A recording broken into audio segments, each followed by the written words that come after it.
أعوذ بالله من الشيطان الرجيم. بسم الله الرحمن الرحيم.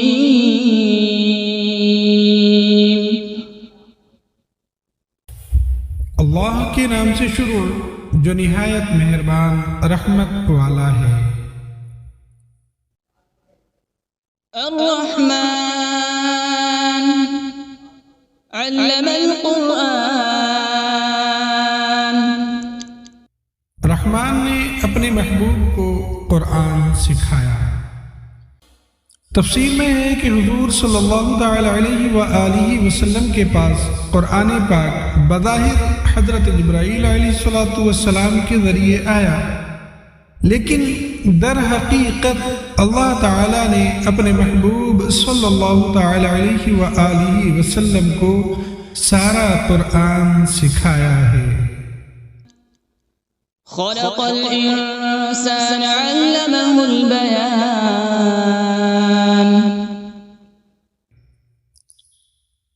انسان کو پیدا کیا اور پھر اسے بیان سکھایا۔ یہاں انسان سے مراد حضور صلی اللہ تعالی علیہ وآلہ وسلم ہے، اور اگلی آیت میں بیان سے ما کان وما یکون، یعنی جو کچھ ہو چکا اور جو کچھ آئندہ ہوگا اس کا بیان مراد ہے۔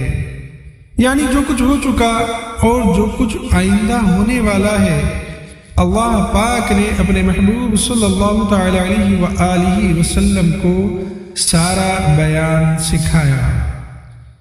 آگے فرماتے ہیں یا پھر انسان سے مراد حضرت آدم علیہ نبینا علیہ السلام ہے، اور بیان سے مراد تمام چیزوں کے نام اور تمام زبانوں یعنی لینگویجز کا بیان ہے۔ یا پھر یہاں انسان سے مراد جن سے انسان ہے، اور بیان سے مراد جو آپس میں بات کرنے گفتگو کرنے کی صلاحیت ہے وہ ہے کہ اس کی بات کرنے کی وجہ سے انسان دیگر حیوانوں سے ممتاز ہوا۔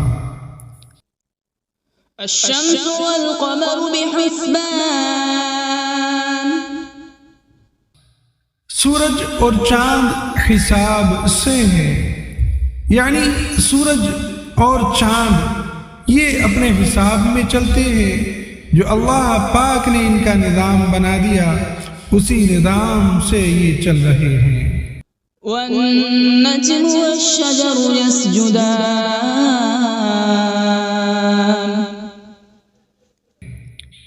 اور بغیر تنے والی نباتات اور درخت سجدہ کرتے ہیں۔ تفسیر میں ہے کہ نباتات اور درخت کے سجدہ کرنے سے مراد ان کے سایوں کا سجدہ کرنا ہے، یا اس سے مراد یہ ہے کہ وہ اللہ تعالی کے حکم کے فرما بردار ہیں۔ والسماء رفعها ووضع الميزان. ألا تطغوا في الميزان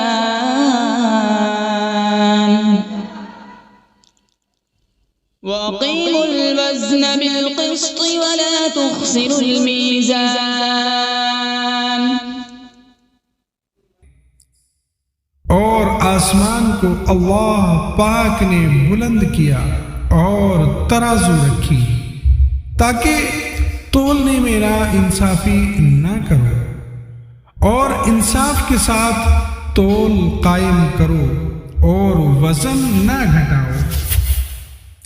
اس کی تفسیر میں آتا ہے کہ ناپ تول کے معاملات میں عدل اور انصاف اور برابری کی تعلیم اسلام کی شاندار تعلیمات میں سے ہے۔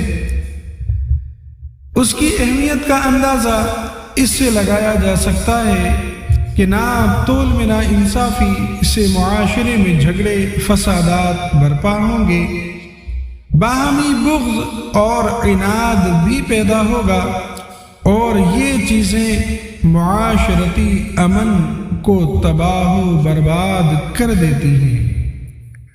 اور فرمایا کہ اللہ پاک نے ترازو رکھی تاکہ میزان عمل اس کو دیکھ کر یاد آتا رہے۔ وَالْأَرْضَ وَضَعَهَا لِلْأَنَامِ فِيهَا فَاكِهَةٌ وَالنَّخْلُ ذَاتُ الْأَكْمَامِ،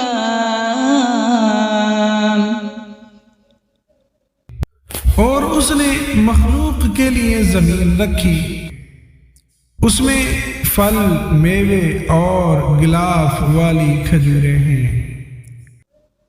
وَالْحَبُّ ذُو الْعَصْفِ وَالرَّيْحَانُ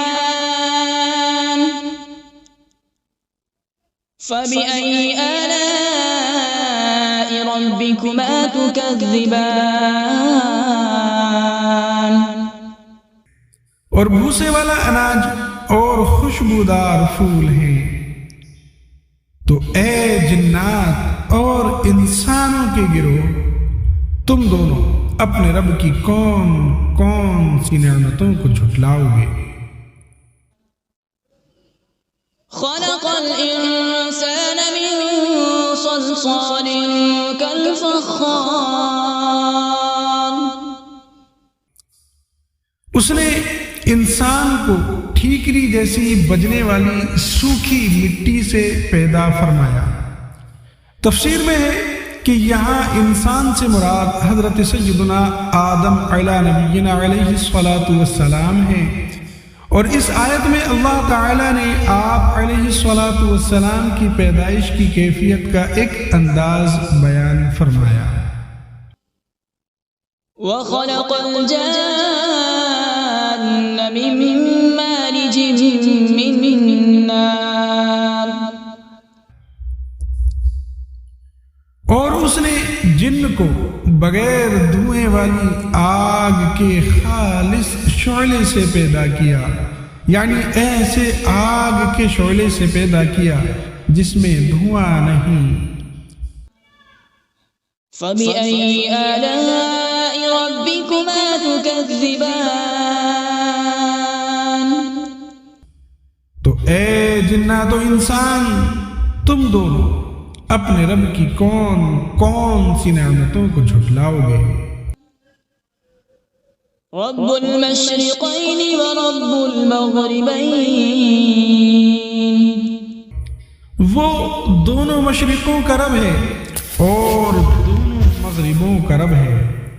تفسیر میں آتا ہے کہ دونوں مشرق اور دونوں مغرب، یعنی دونوں پورب اور دونوں پچھم، اس سے مراد یہ ہے کہ گرمیوں میں الگ سمت سے سورج نکلتا اور الگ سمت میں سورج چھپتا ہے، اسی طرح سردیوں میں کچھ سمت الگ ہو جاتی ہے چھپنے کی اور اس کے نکلنے کی۔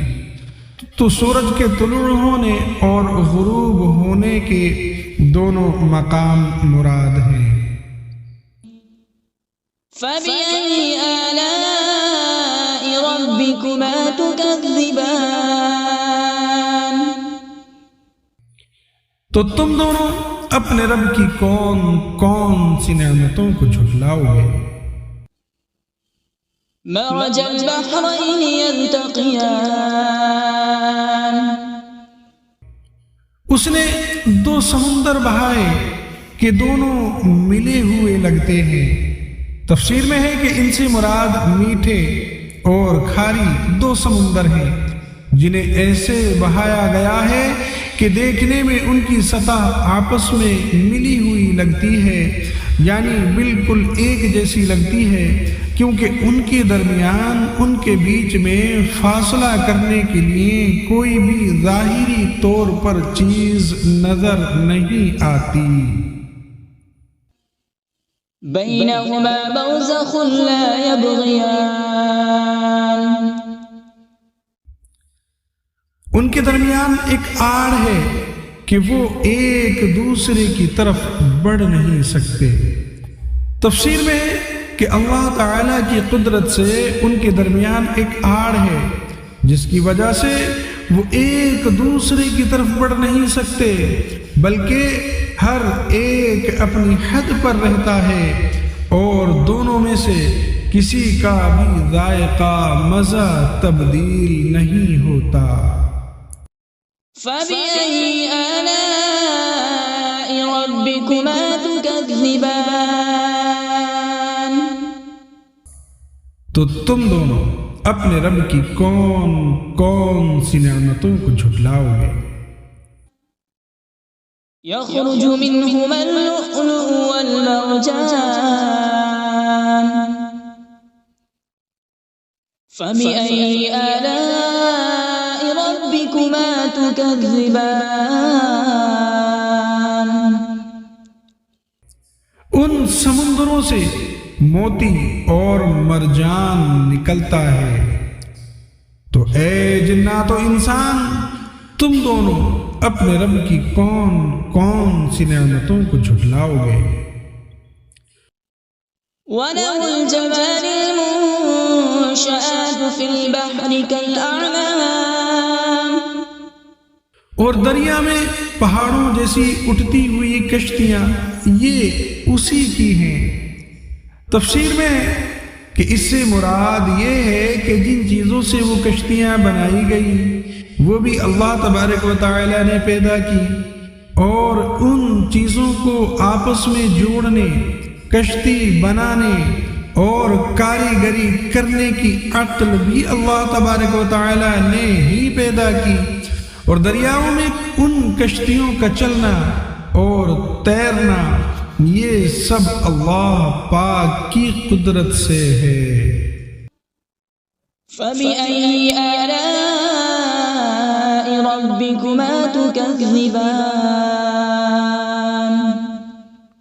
تو تم دونوں اپنے رب کی کون کون سی نعمتوں کو جھٹلاؤ گے؟ كُلُّ مَنْ عَلَيْهَا فَانٍ وَيَبْقَى وَجْهُ رَبِّكَ ذُو الْجَلَالِ وَالْإِكْرَامِ فَبِأَيِّ آلَاءِ رَبِّكُمَا تُكَذِّبَانِ؟ زمین پر جتنی مخلوق ہے یہ سب فنا ہونے والی ہے، اور تمہارے رب کی عظمت اور بزرگی والی ذات یہ باقی رہے گی۔ تو اے جنات اور انسان، تم دونوں اپنے رب کی کون کون سی نعمتوں کو جھٹلاؤ گے؟ يَسْأَلُهُ مَن فِي السَّمَاوَاتِ وَالْأَرْضِ كُلَّ يَوْمٍ هُوَ فِي شَأْنٍ فَبِأَيِّ آلَاءِ رَبِّكُمَا تُكَذِّبَانِ؟ آسمانوں اور زمین میں جتنے ہیں سب اسی کے سوالی ہیں، اور وہ ہر دن کسی کام میں ہے۔ تفسیر میں کہ اس آیت کا معنی یہ ہے کہ اللہ تعالی ہر وقت اپنی قدرت کے آثار ظاہر فرماتا ہے، کسی کو روزی دیتا ہے، کسی کو مارتا ہے اور کسی کو زندہ کرتا ہے، کسی کو عزت دیتا ہے اور کسی کو ذلت میں مبتلا کر دیتا ہے، کسی کو مالدار کرتا ہے اور کسی کو محتاج، کسی کے گناہ بخشتا ہے اور کسی کی تکلیف دور کرتا ہے۔ یاد رہے کہ اللہ تعالی کے لیے مصروف اور مشغول کا لفظ استعمال کرنا یہ جائز نہیں، یہ لفظ استعمال ہی نہیں کر سکتے کیونکہ اللہ تعالی ان اوصاف سے پاک ہے۔ تو اے جنات اور انسان کے گروہ، تم دونوں اپنے رب کی کون کون سی نعمتوں کو جھٹلاؤ گے؟ سَنَفْرُغُ لَكُمْ أَيُّهَ الثَّقَلَانِ؟ اے جنوں اور انسانوں کے گروہ، ابھی ہم تمہارے حساب کا قصد فرمائیں گے۔ تفسیر میں ہے کہ آیت میں سنفرغ سے اس کا حقیقی معنی فراغت مراد نہیں، بلکہ اس کا مجازی معنی قصد کرنا مراد ہے۔ اللہ تعالیٰ کے لیے فارغ کا لفظ استعمال نہیں کر سکتے کیونکہ اللہ تعالیٰ فراغت کے مفہوم سے پاک ہے، نیز اس آیت میں تمام انسانوں کے لیے نصیحت ہے کہ وہ دنیا میں وہ جیسے چاہیں زندگی گزارے، لیکن مرنے کے بعد انہیں ہر حال میں اللہ تبارک و تعالیٰ کی بارگاہ میں پیش ہونا ہے، اور اللہ تبارک و تعالیٰ کی بارگاہ میں اپنے اعمال کا حساب دینا ہوگا، اور پھر جس طرح کے اعمال کیے ہوں گے اسی طرح کی جزا ملے گی۔ فَبِأَيِّ آلَاءِ رَبِّكُمَا تُكَذِّبَانِ؟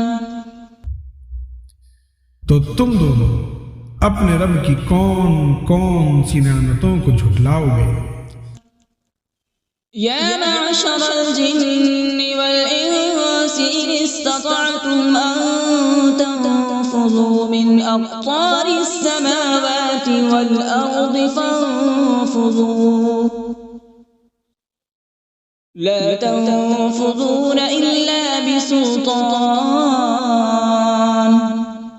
اے جنوں اور انسانوں کی گروہ، اگر تم سے ہو سکے کہ آسمانوں اور زمین کے کناروں سے نکل جاؤ تو نکل جاؤ، لیکن تم جہاں نکل کر جاؤ گے وہاں اسی کی سلطنت ہے۔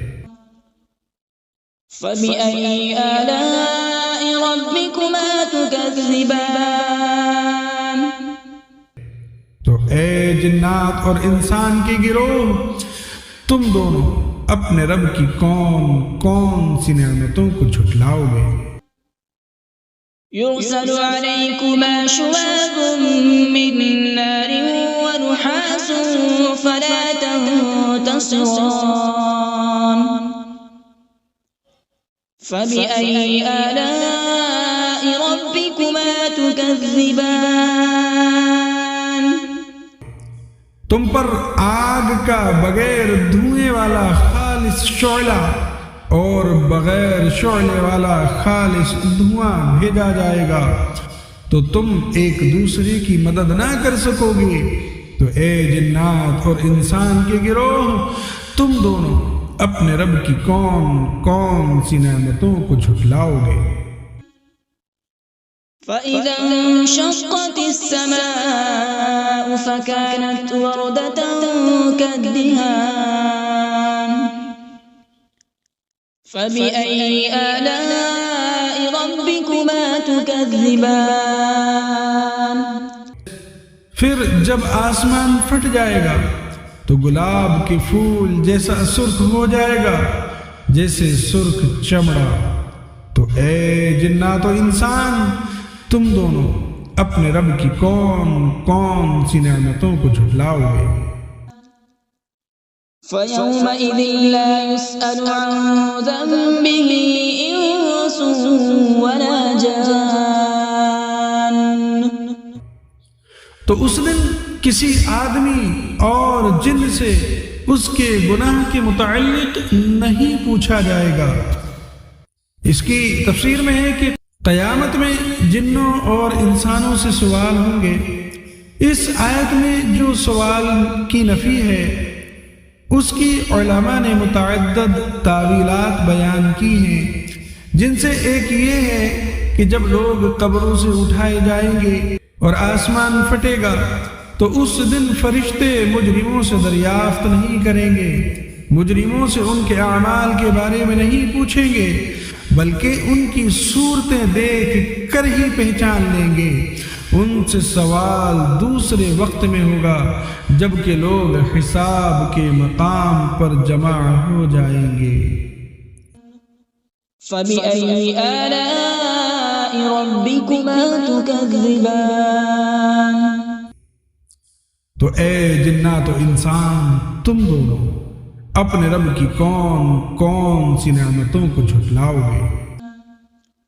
يعرف المجرمون بسيماهم فيؤخذ بالنواصي والأقدام۔ فبأي آلاء ربكما تكذبان؟ مجرم اپنے چہروں سے پہچانے جائیں گے تو انہیں پیشانی اور پاؤں سے پکڑا جائے گا، تو تم دونوں اپنے رب کی کون کون سی نعمتوں کو جھٹلاؤ گے؟ هذه جهنم التي يكذب بها المجرمون يطوفون بينها وبين حميم آن فبأي آلاء ربكما تكذبان۔ یہ وہ جہنم ہے جسے مجرم جھٹلاتے تھے، جہنمی جہنم اور انتہائی کھولتے ہوئے پانی میں چکر لگائیں گے، تو تم دونوں اپنے رب کی کون کون سی نعمتوں کو جھٹلاؤ گے؟ وَلِمَنْ خَافَ مَقَامَ رَبِّهِ جَنَّتَانِ، اور جو اپنے رب کے حضور کھڑے ہونے سے ڈرے اس کے لیے 2 جنتیں ہیں۔ تفسیر میں آتا ہے کہ اس آیت کا معنی یہ ہے کہ جسے دنیا میں قیامت کے دن اپنے اللہ پاک کے حضور حساب کی جگہ میں حساب کے لیے کھڑے ہونے کا ڈر ہو اور گناہ چھوڑ دے اور فرائض کی بجا آوری کرے، تو اس کے لیے آخرت میں اللہ پاک 2 جنتیں عطا فرمائے گا۔ فَبِأَيِّ آلَاءِ رَبِّكُمَا تُكَذِّبَانِ۔ تو اے جنات اور انسان کے گروہ، تم دونوں اپنے رب کی کون کون سی نعمتوں کو جھٹلاؤ گے؟ ذَوَاتَا أَفْنَانٍ فَبِأَيِّ آلَاءِ رَبِّكُمَا تُكَذِّبَانِ۔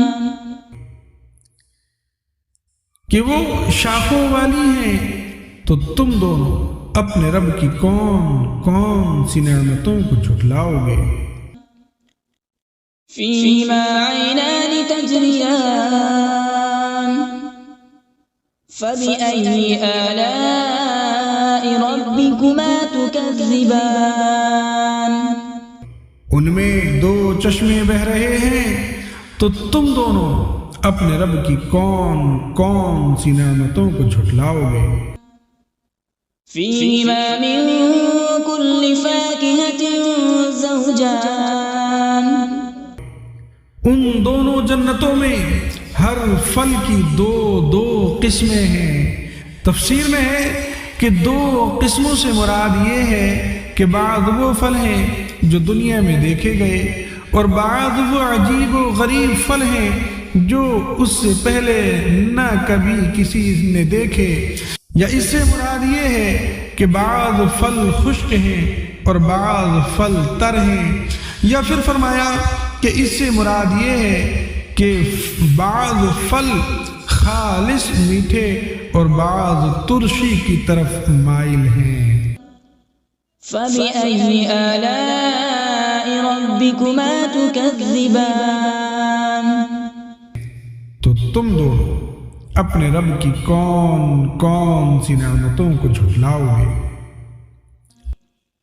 متكئين على فرش بطائنها من استبرق وجنى الجنتين دان فبأي آلاء ربكما تكذبان۔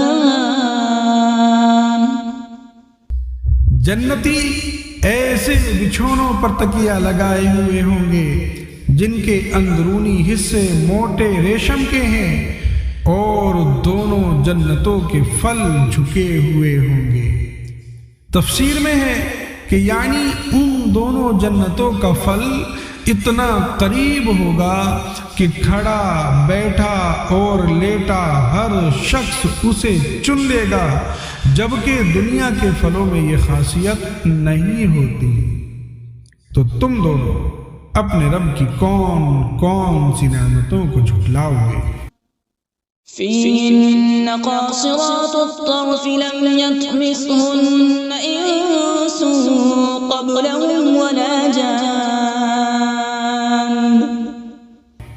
ان جنتوں میں وہ عورتیں ہیں کہ شوہر کے سوا کسی کو آنکھ اٹھا کر نہیں دیکھتی، جنہیں ان کے شوہروں سے پہلے نہ کسی آدمی نے چھوا اور نہ کسی جن نے. اس کی تفسیر میں ہے کہ تقوی اور شرم و حیا عورت کا بہت بڑا کمال اور جنتی عورتوں کا عظیم وصف ہے. آگے فرمایا ان بیویوں سے مراد حور عین ہیں، کیونکہ وہ جنت میں پیدا کی گئی ہیں، اس لیے انہیں کسی نے نہیں چھوا ہوگا اور ان کے شوہر ہی انہیں چھوئیں گے. یہ بھی قول ہے کہ ان سے مراد دنیا کی عورتیں ہیں، انہیں دوبارہ کنواریاں پیدا کیا جائے گا اور پیدائش کے بعد انہیں کسی نے نہ چھوا ہوگا. فَبِأَيِّ آلَاءِ رَبِّكُمَا تُكَذِّبَانِ. تو اے جنات و انسان، تم دونوں اپنے رب کی کون کون سی نعمتوں کو جھٹلاؤ گے. كأنهن الياقوت والمرجان. فبأي آلاء ربكما تكذبان. گویا وہ لعل اور مرجان موتی ہیں. تو اے جنات و انسانوں کے گروہ، تم دونوں اپنے رب کی کون کون سی نعمتوں کو جھٹلاؤ گے. هل جزاء الإحسان إلا الإحسان. فبأي آلاء ربكما تكذبان. نیکی کا بدلہ نیکی ہے. تو اے جنات و انسان، تم دونوں اپنے رب کی کون کون سی نعمتوں کو جھٹلاؤ گے. ومن دونهما جنتان. اور ان کے علاوہ دو جنتیں اور ہیں. تفسیر میں ہے یعنی جن دو جنتوں کا ذکر اوپر گزرا ان کے علاوہ دو جنتیں اور بھی ہیں، مگر یہ دونوں ان پہلی جنتوں سے مرتبے اور مقام اور فضیلت میں کم ہیں.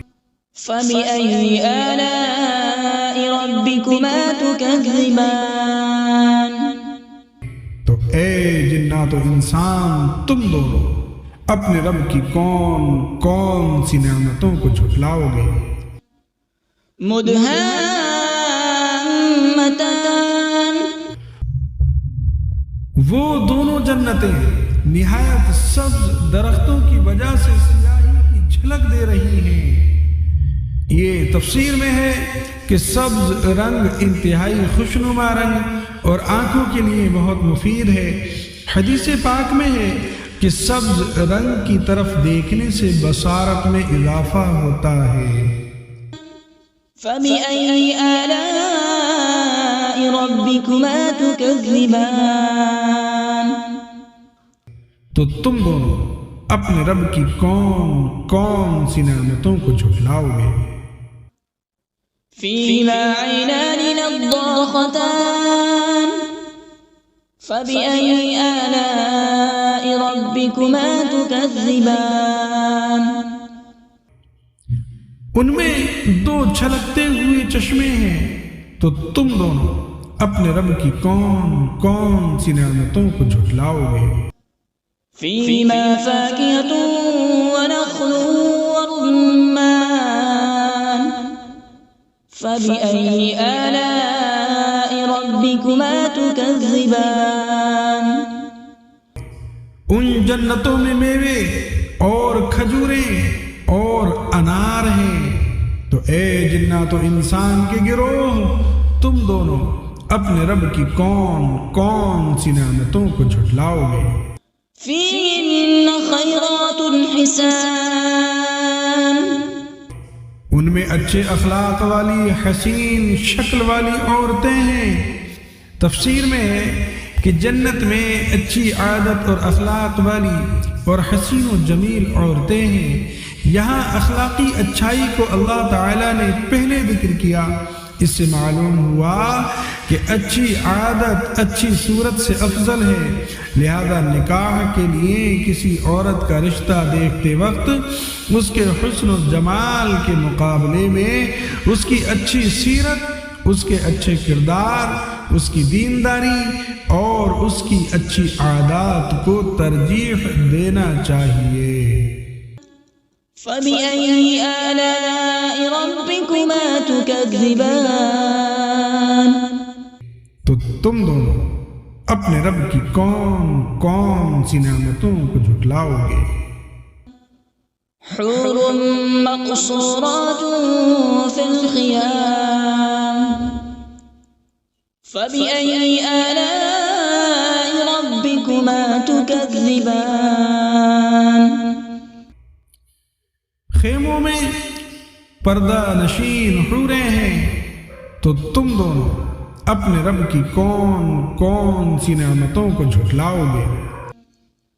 لم يطمثهن انس قبلهم ولا جان، ان کے شوہروں سے پہلے انہیں نہ کسی آدمی نے چھوا اور نہ کسی جن نے۔ تفسیر میں ہے یعنی جیسے ان سابقہ دو جنتوں کی حوریں اپنے جنتی شوہروں کے علاوہ جن اور انسانوں کے چھونے سے محفوظ تھیں، ایسے ہی اب مذکورہ دونوں جنتوں کی بھی حوریں انسان اور جنات کے چھونے سے محفوظ ہیں۔